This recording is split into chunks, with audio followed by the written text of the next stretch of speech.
Jumat siang, DPRD Kota Batam menggelar rapat dengar pendapat atau hearing terkait dengan masalah proses pemilihan RW 01 Bukit Jodoh, Kampung Melayu, Kelurahan Sungai Panas, Kecamatan Batam Kota.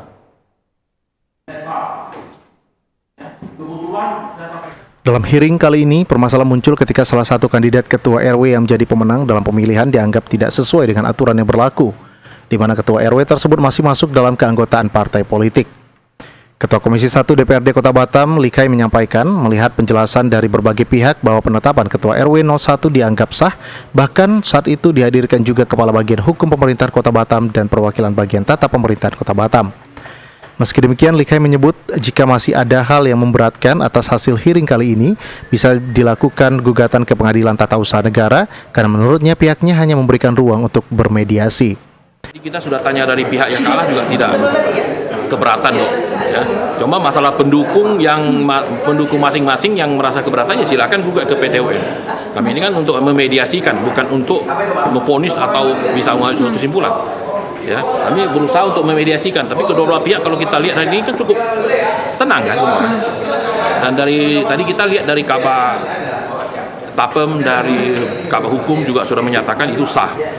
Gitu. Nah, kita lihat memang ya sudah cukup lengkap lah mereka itu. Di sisi lain, utusan Serumaha memandang bahwa seharusnya calon yang ditetapkan sebagai ketua RW tersebut melakukan pengunduran diri sebelum disahkan oleh kelurahan setempat, sehingga secara keseluruhan bisa dikatakan selesai. Dari sisi jadwal penetapan dengan keberatannya di KPU, ya kan, bahwa calon yang ditetapkan itu keberatan setelah di SK-kan oleh kelurahan.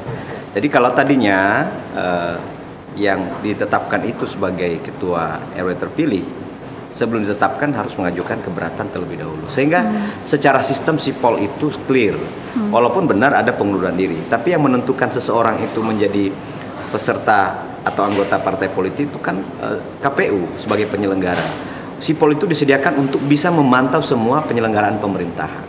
Jadi mungkin ada perbedaan pendapat ya. Saya kira itu hal yang wajar karena melihat aturan itu tidak hanya melihat perwakilannya saja, tapi juga melihat aturan-aturan terkait itu. Karena meski demikian, diharapkan permasalahan terkait pemilihan ketua RW maupun RT jangan sampai terjadi kembali.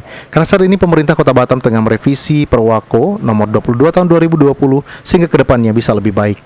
Demikian Putri Yulianti Amini melaporkan dari Batam.